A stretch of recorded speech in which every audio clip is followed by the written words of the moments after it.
নমস্কার, আমি রিমা। আমাদের শাশুড়ি বৌমার এই চ্যানেলে আপনাদের সকলকে স্বাগত জানাই।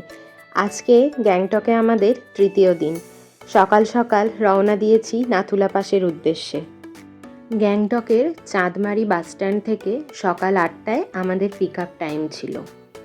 আমরা আগের দিন গ্যাংটকে একজন ট্রাভেল এজেন্টের সাথে কথা বলে একটা শেয়ার কার বুক করেছিলাম নাথুলা যাওয়ার জন্য। আমাদের একটা মাহিন্দ্রা ম্যাক্স গাড়ি প্রোভাইড করা হয়েছে, আর তাতে সিটিং ক্যাপাসিটি 10 জনের। তার জন্য ওনারা আমাদের কাছ থেকে চার্জ নিয়েছিলেন পার হেড 1500 টাকা করে। আজকে শুধু যে নাথুলা যাচ্ছি তা কিন্তু নয়, তার সাথে সাথে আমরা আজকে যাব ছাঙ্গু লেক আর বাবা মন্দির।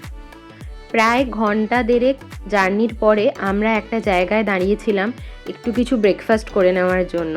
যেহেতু নাথুলা পাসের উদ্দেশ্যে আজকে যাচ্ছি, তাই জন্য আমাদেরকে একটু তাড়াতাড়ি জার্নি শুরু করতে হয়েছে। আমার যেহেতু মাউন্টেন সিকনেস আছে, সেই জন্য আমি বিশেষ কিছু খাইনি। হাজব্যান্ড একটু কফি আর ম্যাগি নিয়েছিল, আর আমি ততক্ষণে একটু বাইরেটা ঘুরে দেখছি। আজকে যেহেতু বেশ রোদ ঝলমলে ওয়েদার, সেই জন্য আমরা একটা জায়গা থেকে খুব সুন্দর কাঞ্চনজঙ্ঘাও দেখে নিয়েছি। খাওয়া দাওয়া সেরে আবার যাত্রা শুরু করেছি, আর চারিদিকে বরফ দেখে তো মনটা আনন্দে একদম ভরে গেল। ভাবতেই পারিনি যে বরফের দেখা এত তাড়াতাড়ি পেয়ে যাব। আপনাদের জানিয়ে রাখি, নাথুলা পাস যাওয়ার জন্য কিন্তু পারমিটের প্রয়োজন হয়। পারমিটের জন্য প্রয়োজন ভোটার কার্ড আর পাসপোর্ট সাইজ ফটো। বিদেশি ট্যুরিস্টদের জন্য প্রয়োজন পাসপোর্ট। এখানে কিন্তু আধার কার্ড দিয়ে পারমিট করানো যায় না, পারমিটের জন্য ভোটার কার্ডই প্রয়োজন। আমাদের এই পারমিটটা গতকাল আমরা যেখান থেকে গাড়ি নিয়েছিলাম, যে ট্রাভেল এজেন্টের থেকে, উনি পারমিটটা করিয়ে রেখেছেন। আসার সময় 3rd মাইলে দাঁড়িয়ে আমরা পারমিটটা শো করিয়েছি। এই পারমিটটা শুধুই যে নাথুলা পাসের জন্য কাজে লাগবে তা কিন্তু নয়। আজকে আমরা যে যে স্পটে যাব তার প্রত্যেকটার জন্যই এই পারমিটটা ভীষণই প্রয়োজন। এই পারমিটটা না থাকলে আমরা হয়তো সেই স্পটগুলোতে ভিজিটই করতে পারবো না। ছাঙ্গু লেক ক্রস করে আমরা সবার প্রথমে যাব নাথুলা পাস। নাথুলা পাস যেহেতু 1টা পর্যন্ত খোলা থাকে, তাই আমাদেরকে তার আগেই নাথুলা পাসে ভিজিট করে নিতে হবে। নাথুলা দেখে বাবা মন্দির দেখে ফেরবার সময় আমরা ছাঙ্গু লেকে দাঁড়াবো। গ্যাংটক থেকে নাথুলা পাসের ডিস্টেন্স হচ্ছে 56 কিলোমিটার, আর গ্যাংটক থেকে ছাঙ্গু লেকের ডিস্টেন্স হচ্ছে প্রায় 40 কিলোমিটার। নাথুলা পাস আসার বেস্ট টাইম হচ্ছে মার্চ থেকে অক্টোবর মাস, আর বাকি সময়গুলো অনেক ক্ষেত্রে স্নোফলের জন্য বন্ধ থাকে। আমরা পৌঁছে গিয়েছি নাথুলা পাসে। দূরে পাহাড়ে ওই সামান্য বরফ পড়ে আছে। এখন এখানে খুব একটা বরফের দেখা আমরা পেলাম না। এখানে টেম্পারেচার এখন -3 ডিগ্রি। বলে বোঝাতে পারবো না কি প্রচণ্ড হাওয়া দিচ্ছে। এখানে হচ্ছে গাড়ি পার্কিং করে ওই যে দূরে লাল রঙের বিল্ডিংটা দেখা যাচ্ছে, ওটাই হচ্ছে নাথুলা পাস। আমাদেরকে ওখানেই উঠতে হবে। এখানের অল্টিটিউড 14,140 ফিট। তাহলে বুঝতে পারছেন তো এখানে কি প্রচণ্ড ঠান্ডা আর কি তুমুল হাওয়া। আর তার সাথে ব্রিদিং প্রবলেমটা কিন্তু অস্বাভাবিক কিছু নয়, কারণ এই এত উচ্চতায় অক্সিজেনের পরিমাণটাও কিন্তু অনেকখানি কম। এখানে আসার পরে বহু মানুষকেই দেখলাম ব্রিদিং প্রবলেমে কষ্ট পেতে। তার মধ্যে আমিও কিন্তু একজন। অতটা কষ্ট না পেলেও একটুখানি কষ্ট তো আমার হচ্ছেই। এই ব্রিদিং প্রবলেম থেকে রেহাই পাওয়ার টেম্পোরারি সলিউশন হচ্ছে কর্পূর আর এই পপকর্ন।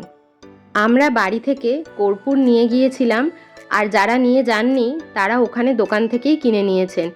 নাথুলাতে যে কটা দোকান রয়েছে তাতে কর্পূর আর পপকর্ন পাওয়া যাচ্ছে।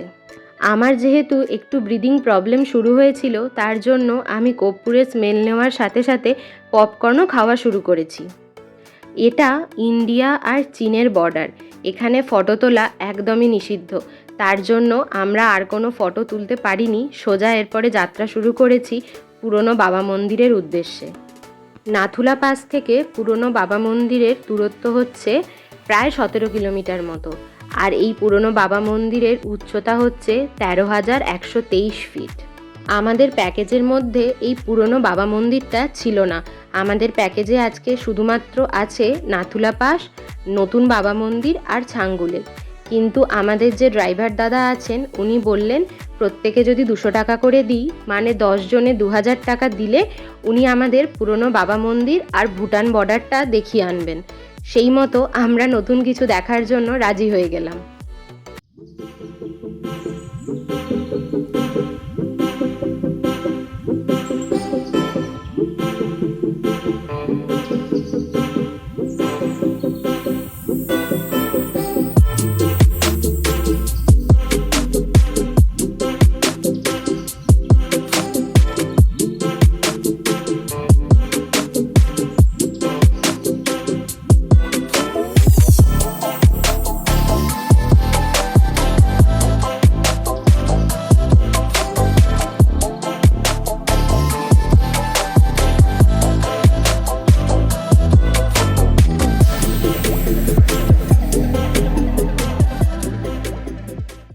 পুরনো বাবা মন্দির যাওয়ার পথে সব থেকে বেশি বরফের দেখা পেলাম।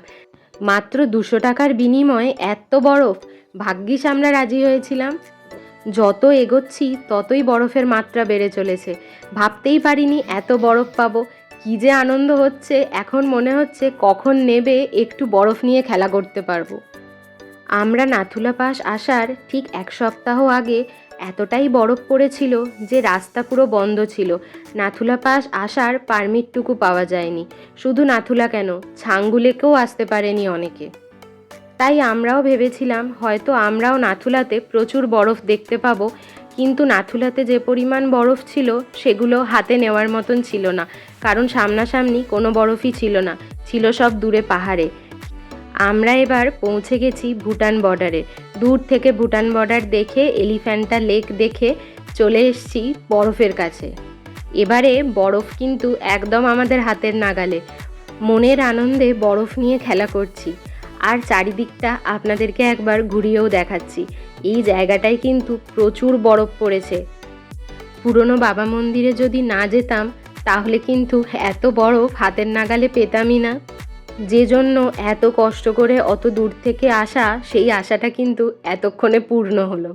আপনাদের একটা কথা জানিয়ে রাখি, নাথুলা পাস কিন্তু সোমবার দিন বন্ধ থাকে, তার জন্য এই ট্যুরটা কিন্তু সোমবার দিন হয় না। আপনারা যারা শেয়ার কারে যাতায়াত করতে পছন্দ করেন না, তাদের জন্য কিন্তু প্রাইভেট কারেরও ব্যবস্থা আছে। তবে প্রাইভেট কারে করে আপনারা কিন্তু শুধু ছাঙ্গু লেক আর নতুন বাবা মন্দির অবধিই পারমিশন পাবেন। নাথুলা পাস যাওয়ার জন্য ওই প্রাইভেট গাড়ি আপনাদের নাথুলা পাসের ঠিক 4 কিলোমিটার আগে নামিয়ে দেবে। ওখান থেকে শেয়ার কার নিয়ে আপনাদের নাথুলা পাসের উদ্দেশ্যে যেতে হবে। আবার নাথুলা পাস ভিজিট করে আপনাদেরকে 4 কিলোমিটার পরে নামিয়ে দিলে আপনারা আবার আপনাদের প্রাইভেট কারে করে ফিরে আসতে পারবেন। তবে সেক্ষেত্রে পুরনো বাবা মন্দিরটা আসা কিন্তু আপনাদের জন্য মুশকিলের হবে। হয়তো আপনারা পুরনো বাবা মন্দিরটা আসতে পারবেন না। এই প্রাইভেট কারের ভাড়া কিন্তু 3500 টাকা। আর নাথুলার 4 কিলোমিটার আগে থেকে যে শেয়ার কারে করে আপনারা নাথুলা যাবেন তার ভাড়া কিন্তু আলাদা, সেটা আমার ঠিক জানা নেই। আমরা পৌঁছে গিয়েছি পুরনো বাবা মন্দির। এখানেও কিন্তু অসম্ভব ঠান্ডা, আর তার সাথে প্রচণ্ড হাওয়া দিচ্ছে। এখানে কিন্তু জুতো খুলে খালি পায়ে ওপরে উঠতে হবে বাবার মন্দির দর্শনের জন্য, কিন্তু এই প্রচণ্ড ঠান্ডায় জুতো খুলে যাওয়াটা একদমই আমার পক্ষে পসিবল ছিল না। সেই জন্য আমি আর হাজব্যান্ড দুজনে আর ওপরে উঠিনি, বাইরেই দাঁড়িয়ে বেশ কয়েকটা ফটো তুলে আবার জার্নি শুরু করেছি। আমরা পৌঁছে গিয়েছি এবার ছাঙ্গু লেক। ছাঙ্গু লেক পৌঁছতে পৌঁছতে দুপুর 3টে মতো বেজে গিয়েছে। আর যে পরিমাণ হাওয়া দিচ্ছে, বেশিক্ষণ আর দাঁড়িয়ে থাকতে পারিনি, শরীরেও আর সাথ দিচ্ছিল না। সেই জন্য একটুখানি দেখেই উঠে পড়েছি গাড়িতে। আমাদের খুব ইচ্ছে ছিল ছাঙ্গু লেকের রোপওয়েতে চড়ার, কিন্তু যেহেতু ওয়েদার ধীরে ধীরে খারাপ হয়ে আসছে, চারিদিকে প্রচুর মেঘ করে আসছে, সেই জন্য আর রোপওয়েতে চড়া হলো না। ওই আশাটা আমাদের অপূর্ণই থেকে গেল। দেখুন কি পরিমাণ মেঘ করে এসছে চারিদিকটা। যাওয়ার সময় যখন এখানে দাঁড়িয়েছিলাম ঝকঝকে রোদ ছিল, আর এখন কিছুই দেখা যাচ্ছে না দূরে কি আছে। সেই জন্য ড্রাইভার দাদা আমাদের ছাঙ্গু লেকে বেশিক্ষণ দাঁড়াতে দেননি, বলেছেন 20 থেকে 30 মিনিটের মধ্যে ঘুরে তারপরে গাড়িতে উঠে আসতে। যতই বেলা বাড়ছে ততই ওয়েদার খারাপ হচ্ছে, আর মেঘও নিচের দিকে নেমে আসছে, আর ড্রাইভার দাদার গাড়ি চালাতেও প্রবলেম হবে।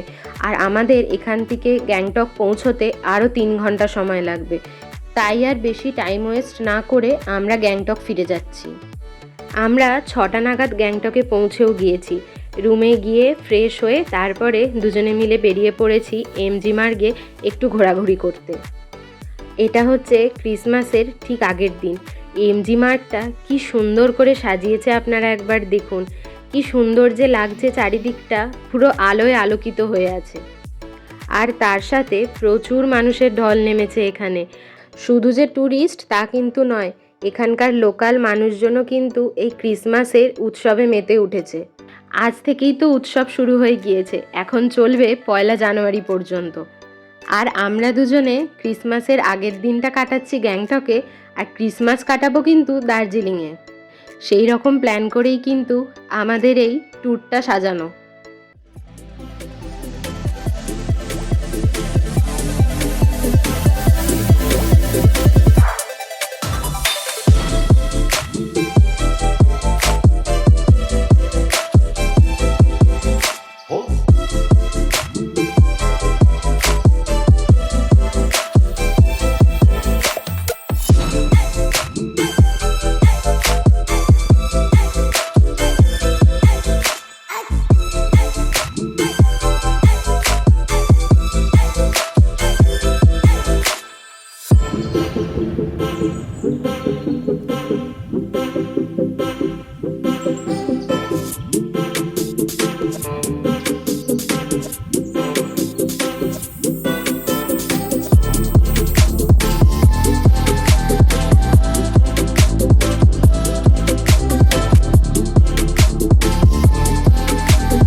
হাঁটতে হাঁটতে আমরা একদম এমজি মার্গের শেষ প্রান্তে পৌঁছে গিয়েছি। ওই যে দূরে ক্রিসমাস ট্রি দেখা যাচ্ছে। এই প্রি ক্রিসমাসে সুসজ্জিত এমজি মার্গ আমাদের মন ছুঁয়ে গেল। এক রাত স্মৃতি আর ভালো লাগা নিয়ে এবার আমরা হোটেলে ফিরে যাচ্ছি। হোটেলে গিয়ে ডিনার করে আজকে একটু তাড়াতাড়ি আমরা শুয়ে পড়ব, কারণ কালকে ভোরবেলা আবার দার্জিলিংয়ের উদ্দেশ্যে রওনা দিতে হবে। ক্রিসমাসের ঠিক আগের দিন পুরো নাথুলা পাস থেকে আরম্ভ করে গ্যাংটকের এমজি মার্গ এই সবটাই আপনাদের সামনে তুলে ধরলাম। কেমন লাগলো আমার এই ভিডিওটা সেটা অবশ্যই কমেন্ট করে জানাবেন। আজকে তাহলে এখান থেকেই বিদায় জানাচ্ছি। দেখা হচ্ছে পরের আরেকটা নতুন ভিডিওতে। সকলে সুস্থ থাকবেন, ভালো থাকবেন আর আমাদের পাশে থাকবেন। টাটা।